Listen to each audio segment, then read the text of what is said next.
아멘. 할렐루야.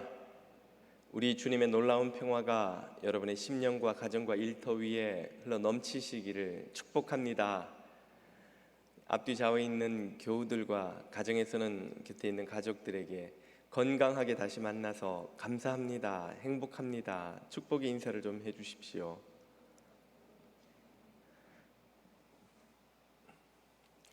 이 힘겨운 팬데믹의 시대를 끝까지 건강하게 승리하시기를 또 축복합니다. 수혜를 입으신 교우분들은 빨리 회복하시고 또 일상으로 돌아오시기도 축복합니다. 미국의 한 저널리스트가 유명인들의 회심 이야기를 묶어 책으로 만들려고 여러 유명 인사들을 인터뷰하던 중에 영국의 작가, 역시 유명한 작가이지요, C.S. 루이스를 만나 인터뷰를 했습니다. 모든 유명인들에게 했던 똑같은 질문을 그에게도 던졌는데요. 당신은 어떻게 결단을 하시고 회심하여 기독교인이 되었습니까? 당신이 믿기로 결단할 때 어떤 과정을 거쳐 결단을 하시게 된 겁니까? 이렇게 묻자 루이스는 답하기를, 나는 결단을 한 적이 없습니다 라고 한 것입니다. 아니, 당신이 결단을 했기 때문에 33년 동안에 완고한 무신론자의 삶을 접고 기독교인이 된 것이 아닙니까? 결단을 하지 않았다니 그게 무슨 말인가요? 그가 답하기를, 결단을 한 것은 내가 아니고 하나님이셨습니다. 죄인인 나를 구원하시기로 하나님이 결단을 하셨기에 나를 찾아오셔서 포위하시고 내가 주님께 돌아가지 않으면 안 되도록 압박하셨고, 나는 도망치려고 모든 시도를 다 해봤지만 실패하였고 결국은 그분에게 굴복하였습니다. 그래서 내가 기독교인이 된 것입니다. 그러므로 결단을 한 것은 내가 아니고 하나님이십니다. 이렇게 답했다는 것입니다. C.S. 루이스의 이 인터뷰는 우리 기독교 진리의 핵심 메시지를 잘 보여줍니다. 우리는 대부분 그 저널리스트처럼 생각합니다. 우리가 뭔가를 생각하고 고민하고 그래서 결단해서 이렇게 기독교인이 되었다는 것이죠. 그러나 성경은 루이스처럼 정반대의 관점을 우리에게 보여줍니다. 하나님의 결단으로 우리가 기독교인이 됐다는 것이죠. 이게 도대체 무슨 의미인가? 우리의 결단이 아니라 하나님의 결단이 우리를 기독교인으로 만들었다니. 그럼 우리가 예수님을 믿을 때 고민하고 결심하고 믿기로 고백하고 한 이 모든 믿음의 행위는 도대체 뭔가, 아무 의미가 없단 말인가? 이런 질문이 생깁니다. 오늘 본문은 그 답을 우리에게 주시는데요. 본문은 오병이어의 기적으로 시작된 예수님과 무리의 대화를 다루고 있습니다. 우리는 3주째 그 대화를 차례로 살펴보고 있는데요. 지난주 본문의 마지막 절부터 오늘 본문이 시작됩니다. 예수님의 말씀은 당신이 하나님이 세상에 주시는 생명의 떡이라는 것입니다. 이 떡을 먹고 당신을 믿는 자는 영생을 얻을 것이요, 또 이 떡을 먹지 않으려는 자는 영생으로부터 멀어진다는 것이죠. 이어서 도대체 왜 이 떡을 먹고 믿는 이들이 나타나는 반면 또 어떤 이들은 이 떡을 거절하고 믿지 못하는 지경에 처하는지도 설명하십니다.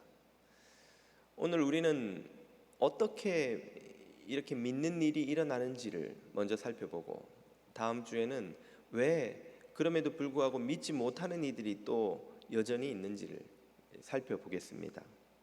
사람은 어떻게 기독교인이 됩니까? 이 질문은 아주 중요한데요.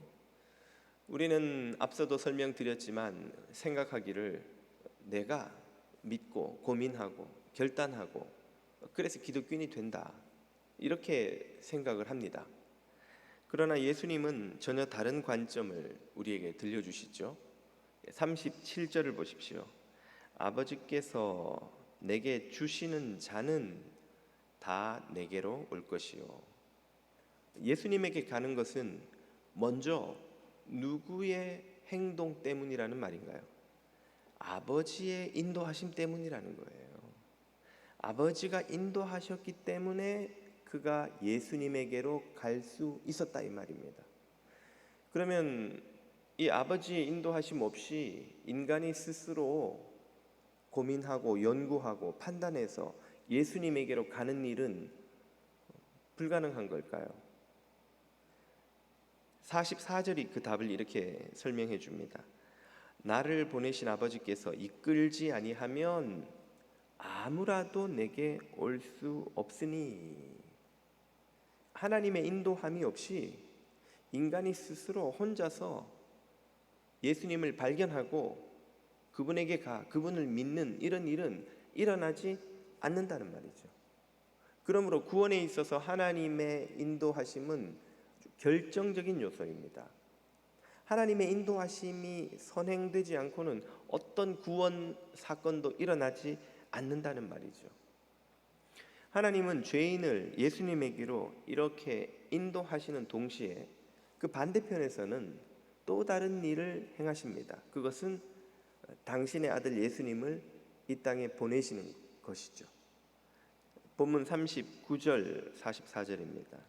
나를 보내신 이의 뜻을 행하려 함이니라. 나를 보내신 이의 뜻은, 44절, 나를 보내신 아버지께서 이끌지 아니하시면, 하나님이 당신의 아들 예수님을 이 땅에 보내셔서 죄인들을 만나게 하시는 거죠. 그러면 이 땅에 오신 예수님이 하시는 일은 뭡니까? 38절 이하를 보십시오. 내가 하늘로서 내려온 것은 무엇하기 위함이냐? 37절, 내게 오는 자는 내가 결코 내어쫓지 않고 환영하신다는 말이죠. 39절, 나를 보내신 이의 뜻은 내게 주신 자 중 내가 하나도 잃어버리지 않고 다 지킨다는 뜻이죠.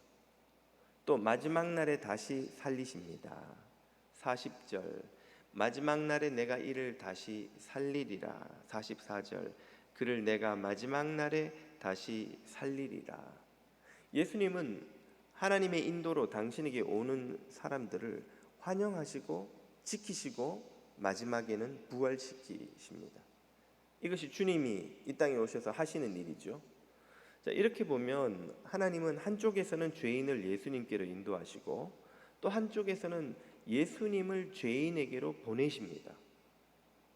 이렇게 하나님이 하시는 일을 나란히 놓고 보면 하나님은 이 예수님과 죄인들을 만나게 하시는 일, 쉽게 말해 중매장이의 역할을 하신다는 말이죠.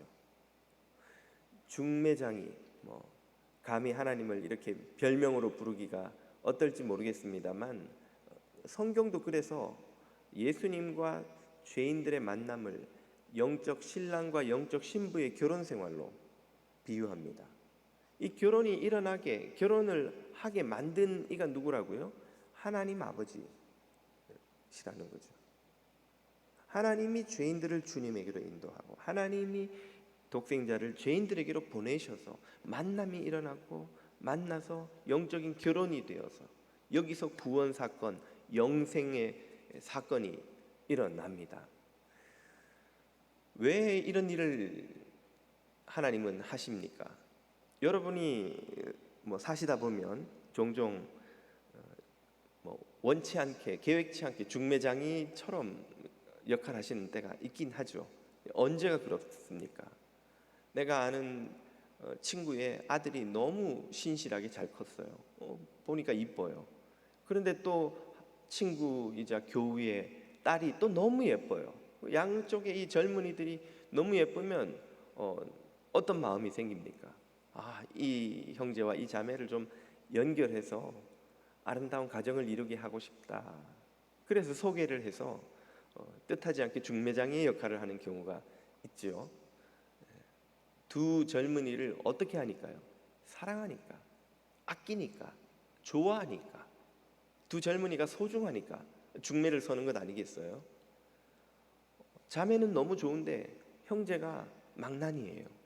그러면 중매를 서시기가 좀 힘들겠죠. 형제는 너무 좋은데 자매가 영 마음에 들지 않아요.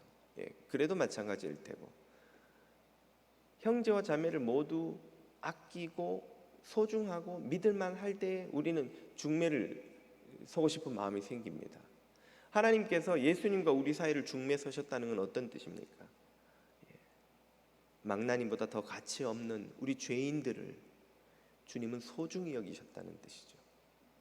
주님에게 우리가 소중하다는 뜻입니다. 주님이 우리를 아끼시고 좋아하시고 성경의 표현으로는 너무 사랑하셔서 독생자를 주시기까지 우리를 사랑하셨기 때문에 그 독생자와 우리를 만나게 해 주시죠. 이런 일을 행하시는 주님의 그 마음을 성경은 하나님의 뜻이라고 묘사합니다. 38절 이하를 보십시오. 내가 하늘에서 내려온 것은 내 뜻을 행하려 함이 아니요 나를 보내신 이의 뜻을 행하려 함이니라. 9절 나를 보내신 이의 뜻은, 40절 내 아버지의 뜻은, 세 번이나 하나님의 뜻이 나옵니다. 그 하나님의 뜻이 뭐냐? 아들을 보고 믿는 자마다 영생을 얻는 것.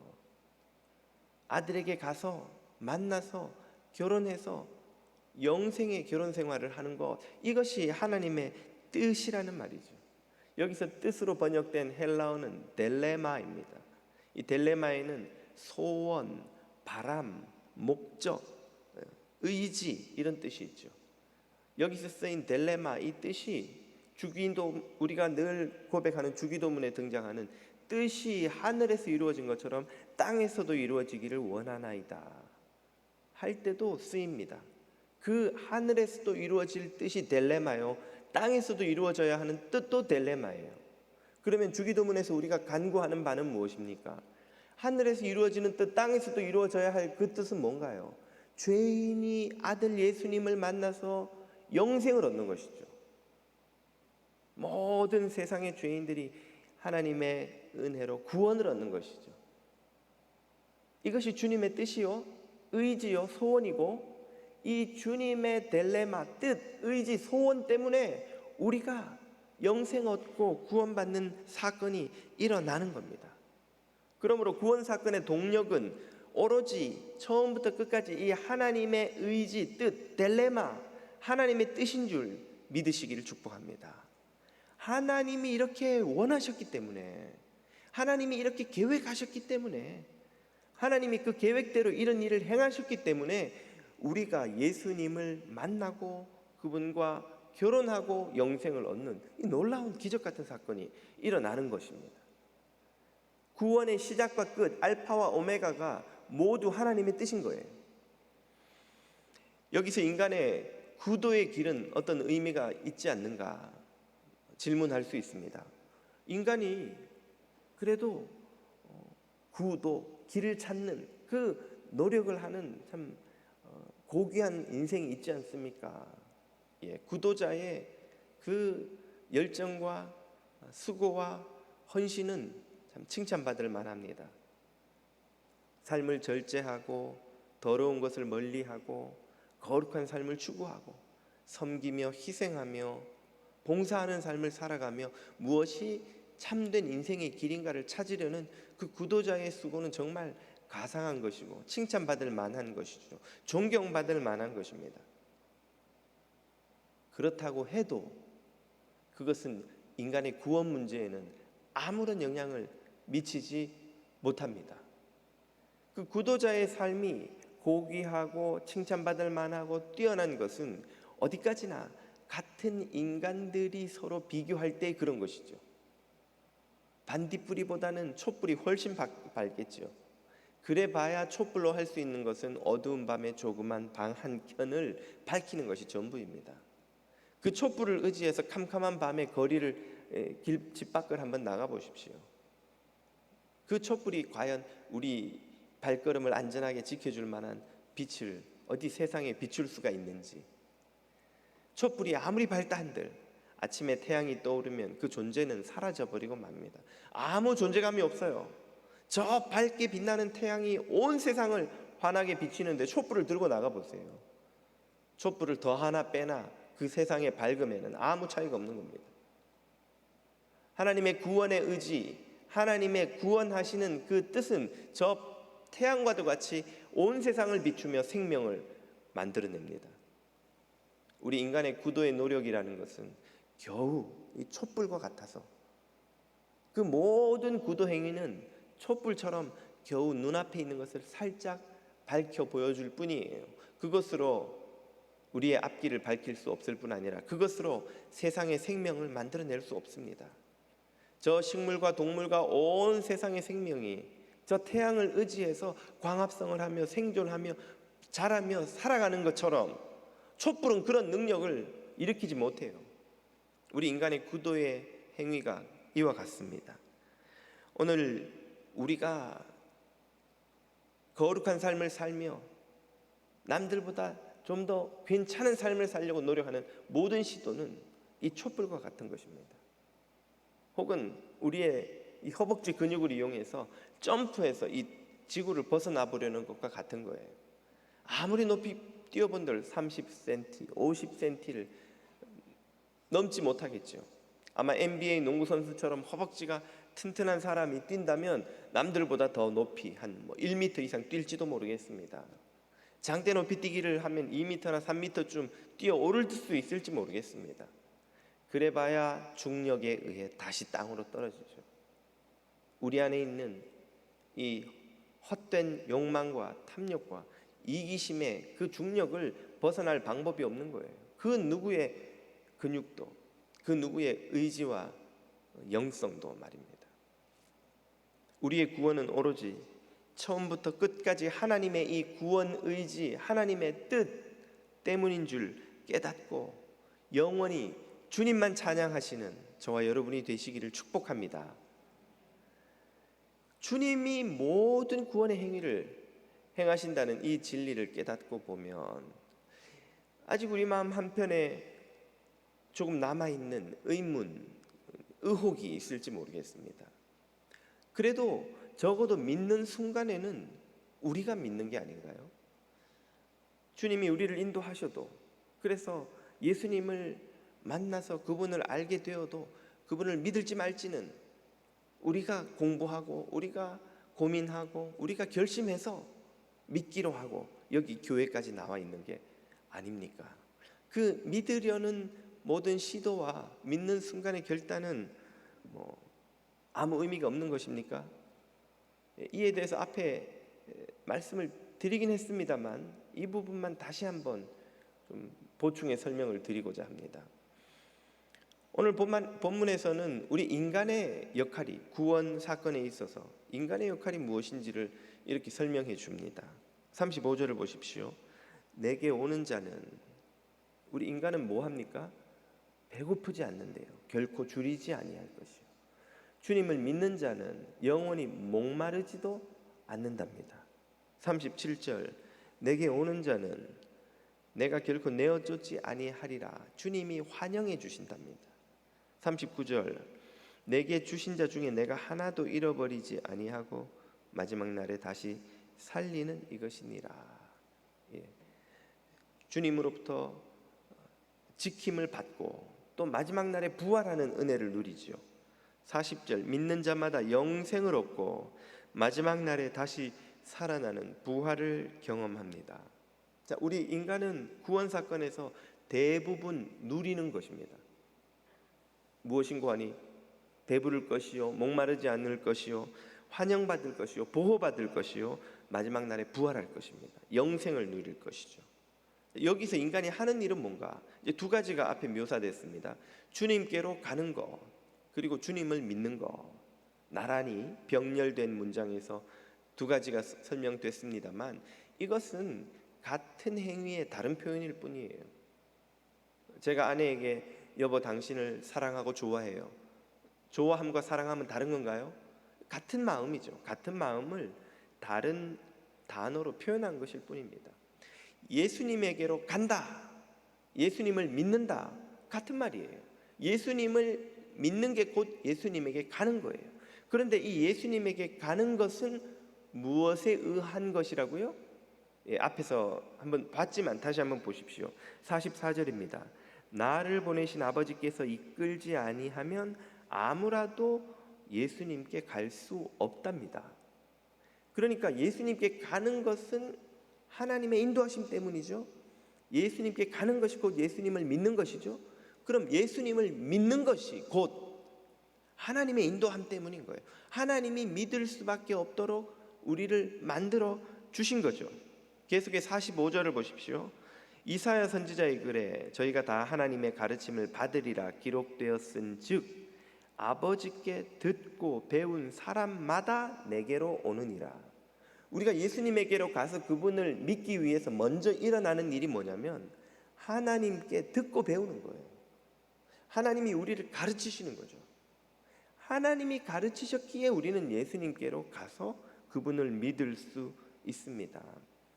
앞서 소개드렸던 루이스의 인터뷰를 한번 떠올려 보십시오. 그는 하나님이 자신을 구원하시기를 결단하고 자신에게 찾아오셔서 포위하고 도망칠 수 없도록 딱 묶어버리고 예수님 앞으로 데리고 등 떠밀어 가서는 그 앞에 예수님을 믿도록 강요하셨다는 거예요. 그래서 결국 그는 그 하나님의 강요에 굴복했고 그 굴복하는 순간이 믿는 순간이라는 말이죠.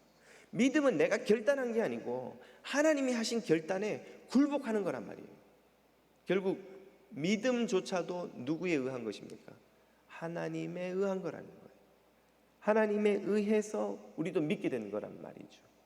이걸 비유하자면 이런 겁니다. 우리 집에 친구가 놀러 왔는데 마침 올림픽을 해요. 야 친구야, 올림픽 좀 보자. 그런데 우리 집에 TV가 없어요. 야, 너네 집에 왜 TV가 없냐? 어쩌다 보니 TV가 없어. 어떡하지? 하는 수 없지 뭐. 그 친구가 돌아가더니 다음날 아침에 전화를 주는 거예요. 친구야, 내가 너희 집에서 쓸 80인치 최신형 삼성 평면 벽걸이 TV를 방금 주문했다. 오후에 너희 집에 배달될 거야. 택배비, TV값, 팁까지 내가 다 줬으니까 그냥 너는 사인하고 받기만 하면 돼. 정말? 아니 왜 그런 일을? 내가 너와 TV를 올림픽을 같이 보고 싶어서 그래. 진짜 오후가 되더니 택배차가 도착하고 일꾼이 두 사람이 그 무거운 TV를 쫙 들고 와서는 거실에 인스톨 다 해주고는 가는 거예요. 그리고 여기 사인해달라고 전자기기에 사인을 했더니 다 끝났다고 이제 팁까지 받았다면서 떠나는 겁니다. 아이들이 학교에서 돌아오더니 아빠 이게 도대체 어떻게 된 TV야? 웬 TV야? 이 TV 아빠가 사인하고 받았지. 아빠 덕분인 줄 알아. 그러자 옆에 있던 아내가 여보 말은 바로 해야지. 이건 당신 친구가 당신에게 준 선물이잖아. 아빠 친구 덕분에 보는 거야. 누구 말이 맞습니까? 내가 사인해서 받은 덕분입니까? 친구가 나에게 선물해 주었기 때문입니까? 어떤 정신 나간 사람이 이거는 내가 사인했기 때문에 생긴 TV야 라고 주장할 수 있겠어요? 제정신이라면 누구나 아빠를 좋아하는 친구가 준 선물이야. 아빠 친구가 얼마나 너그러운 사람인지, 아빠 친구가 얼마나 아빠를 좋아하는지, 아빠 친구가 정말 좋은 사람이라서 우리가 이 TV를 보게 됐네. 누구라도 분별이 있는 사람이라면 그렇게 생각하겠죠. 바로 이런 일이 구원 사건에서 일어나는 것입니다. 하나님께서 우리에게 영생을 예비하시고 영생의 길까지 모든 길을 열어두시고 우리를 택하셔서 부르셔서 그 길로 이끄시고 그 길 끝에 있는 예수 그리스도를 만나게 하시고 그리스도를 믿도록까지 다 만들어 놓으셨어요. 그리고 이제 우리에게 말씀하시기를 그냥 믿기만 하면 돼. 그분을 너의 구주로 영접하기만 하면 돼. 그분을 따르기만 하면 돼. 내가 모든 걸 다 해놨어. 아, 그래요? 그럼 내가 믿어드리죠. 내가 믿기로 했기 때문에 나는 영생을 얻은 거야. 내가 믿어드렸잖아. 내가 믿은 것 때문에 영생을 얻은 거야. 마치 아이들에게 허풍 떠는 그 아버지처럼 우리가 믿어서 영생을 얻은 겁니까? 하나님이 우리에게 그걸 선물로 거저 주셨기 때문에 영생을 얻은 겁니까? 하나님이 처음부터 끝까지 다 해놓으신 거예요. 우리가 믿은 것은 마치 택배 상자를 받으면서 내가 받았다고 사인하는 것과 똑같은 거예요. 아, 나는 이 친구하고 사실은 내심으로 이 친구가 싫어. 이 친구가 주는 선물 받았다가 어떻게 될지 모르겠어. 나 안 받을래. 사인 안 하면 물론 못 받겠죠. 그럼 택배 회사가 다시 그걸 들고 가겠죠. 그러나 사인했다고 해서 그것이 그 선물을 받는데 나의 공이라 말할 수 있는 건가요? 하나님이 구원의 모든 일을 다 이루셨습니다. 영생도 구원도 선물입니다. 그래서 사도 바울은 에베소서에서 이렇게 말씀하시죠. 너희가 그 은혜를 인하여 믿음으로 말미암아 구원을 얻었나니 이것이 너희에게서 난 것이 아니요 하나님의 선물이라. 아멘.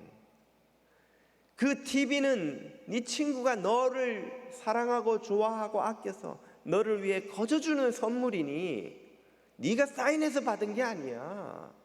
그 친구가 너를 너그럽게 너를 너무 좋아해서 너에게 준 선물이야.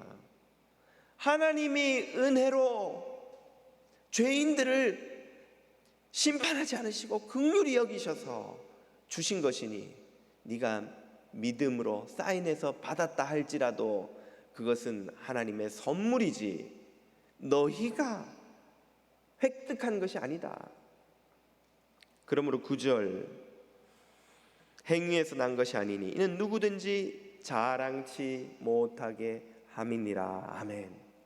구원에 이르기까지 우리가 경험하는 모든 일들, 구원을 얻고 난 후에 우리가 행하는 모든 일들, 그 어떤 것도 그러므로 하나님 앞에서 자랑할 게 없어요. 내 것이라 할 게 없습니다. 이걸 모르기 때문에 우리는 계속 우리의 행위를 자랑합니다. 내가 성경을 몇 독한지 알아? 성경 1독도 안 하고 직분자라고 그 교회에서 거들먹거리나? 내가 금식 기도를 며칠이나 한지 알아?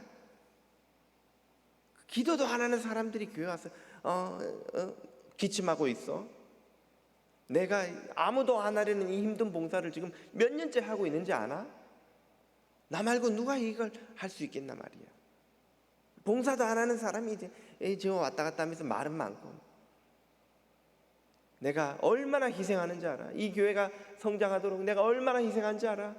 이 집이 이렇게 행복하도록 내가 아내로서 남편으로서 얼마나 희생하는 줄 알아? 우리가 우리 희생을 자랑합니다. 봉사를 자랑해요. 성경 읽고 기도하고 신앙생활하는 것을 마음에 다 기록하고 자랑하고 있습니다. 그것으로 인해서 내가 괜찮은 사람인 양 생각합니다.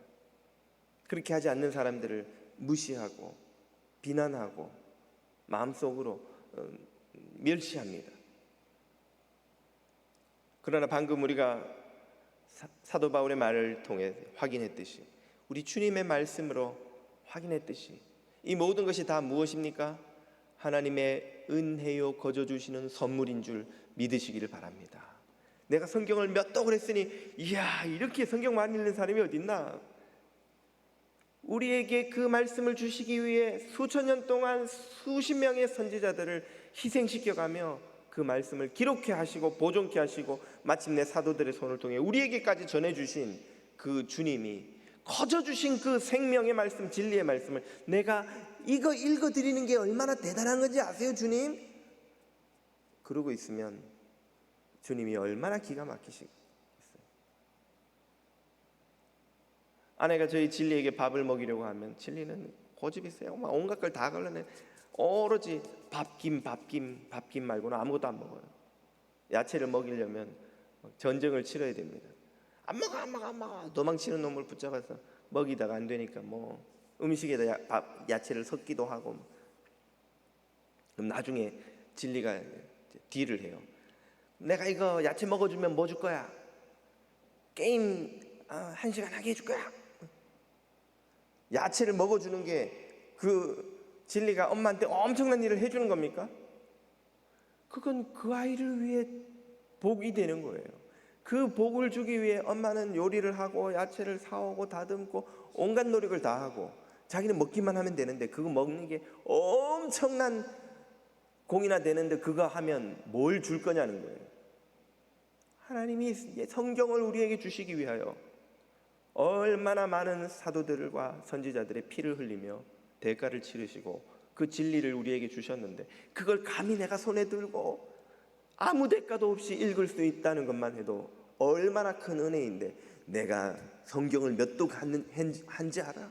하나님, 내가 성경을 이렇게 많이 읽어요. 우리 교회 중에 누가 나만큼 많이 읽습니까?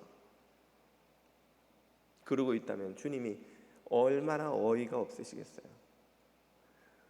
성령을 우리에게 주셔서 기도할 자격도 능력도 없는 우리가 무릎 꿇어 주님을 만날 수 있는 그 복된 시간을 주셨는데, 나는 금식 기도를 며칠 하고 하루에 기도는 몇 시간을 하고 기도를 이렇게 하는데, 저 사람은 기도도 안 하고 교회에서 큰 소리만 치고,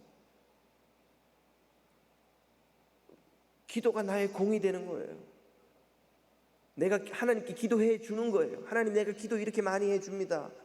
좋으시죠 하나님?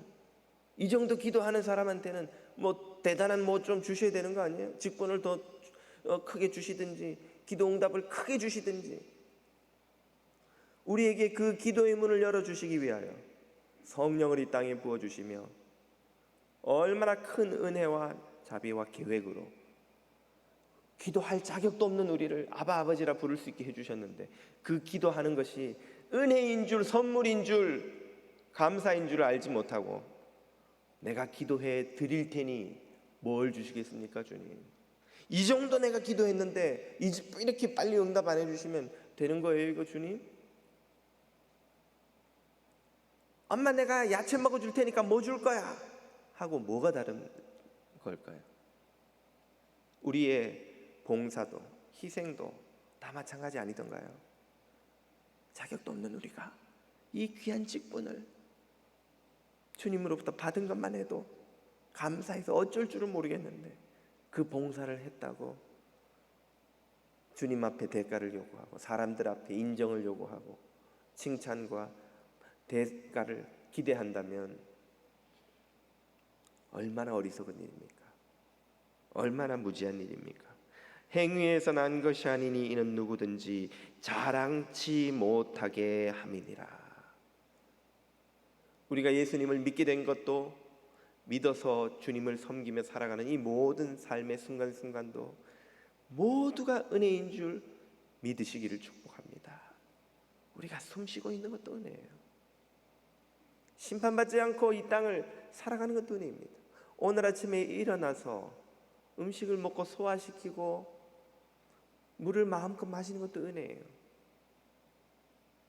지난밤에 내가 아무 능력도 노력도 한 것이 없는데 심장이 쉼없이 뛰어 피를 온몸에 공급하고, 폐가 쉼없이 뛰어 산소를 온몸에 공급하고, 콩팥이 쉼없이 일하여 우리의 몸의 독소를 다 걸러내주어 아침에 거뜬하게 일어나 여기에 나올 수 있게 해준 것도 하나님의 쉬지 않으신 돌보시는 은혜입니다. 은혜. 우리가 가정 있는 것도 은혜예요. 옆에 친구가 있는 것도 은혜예요. 일할 일터가 있는 것도 은혜예요. 저 태평양을 건너와 이 미국 땅에서 사는 것도 은혜입니다. 저와 여러분이 누리는 이 수많은 것들 중 은혜 아닌 것, 선물 아닌 것이 아무것도 없다는 것을 깨달으시고, 이 은혜로 인하여 쉬지 않고 주님에게 감사 찬양하시기를 축복합니다. 구원은 하나님의 처음부터 끝까지 행하신 모든 하나님의 구원 역사에 의해 이루어지는 기적 같은 사건입니다. 그러므로 기독교 신앙이란 내가 뭘 하느냐를 주목하는 게 아니에요. 하나님이 무엇을 하셨느냐를 주목하는 겁니다. 하나님이 이 죄인들을 위해 무엇을 하셨고 지금 무엇을 하고 계시고 이제 또 무엇을 하실 것인가를 늘 주목하는 것, 그것이 기독교 신앙입니다. 이 기독교 신앙의 참 진리를 깨닫지 못하고 세상 모든 종교처럼 우리 자신에게 집중하면 세상의 모든 종교는 인간이 신에게 은총을 입을 자격을 획득할 수 있는 방법이 뭐냐, 그걸 가르치고 배워요. 그걸 얻으려고 수행하고 노력하고 선행하고 온갖 일을 다 합니다. 모든 종교가 똑같은 걸, 표현은 다르지만 똑같은 걸 가르쳐요.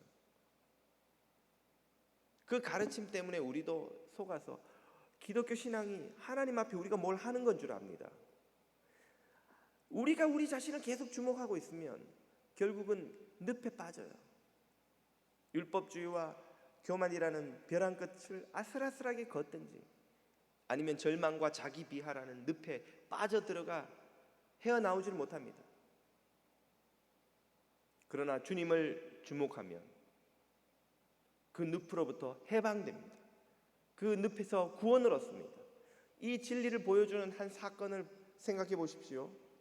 물 위를 걸어오신 예수님을 향해 걸어갔던 베드로를 말입니다.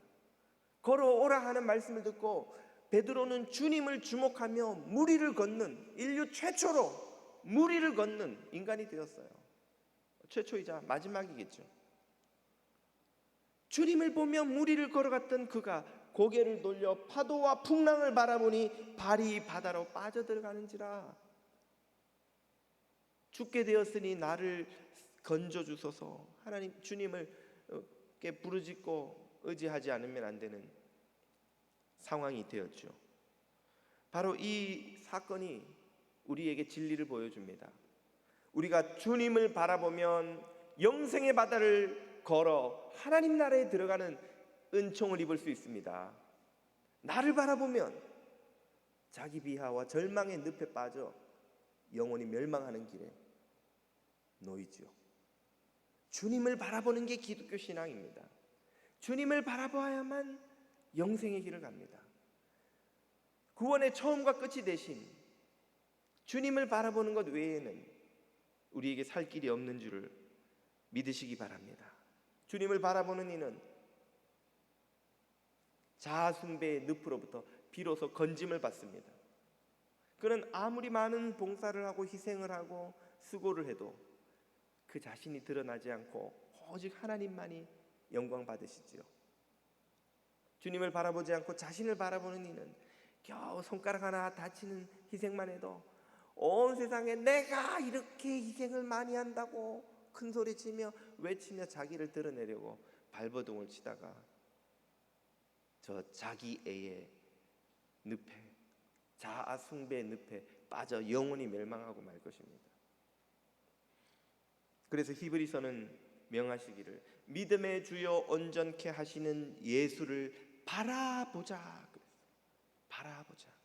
네가 얼마나 잘 믿는지, 네가 얼마나 수고를 많이 하는지, 네가 희생을 얼마나 많이 했는지, 네가 어떤 엄청난 결단을 했는지 그걸 바라보라고 하지 않으시고 믿음의 주요 온전케 하시는 이신 예수를 바라보자. 예수를 바라보는 자만이 사는 줄 믿습니다. 예수님께 가는 자만이 사는 줄 믿습니다. 생명의 떡이신 예수님을 먹는 자만이 구원을 얻는 줄 믿습니다. 우리가 아닌 주님의 결단이 구원입니다. 우리가 아닌 주님의 행하심이 영생입니다. 우리가 아닌 주님을 바라봄이 신앙입니다. 이 주님의 무한한 은총과 능력을 힘입어 끝까지 주님만 바라보고 영생의 길을, 영생의 바다를 걸어 하나님 나라에 들어가시는 저와 여러분이 다 되시기를 주님 이름으로 축복합니다. 기도드리겠습니다. 구원의 시작과 끝이 되시는 은혜의 아버지 하나님, 믿음의 주요 온전케 하시는 이신 예수 그리스도만 바라보고 끝까지 영생의 바다를 걸어 하나님 나라에 들어가는 성도들이 다 되게 하여 주옵소서. 예수님의 이름으로 기도드립니다. 아멘.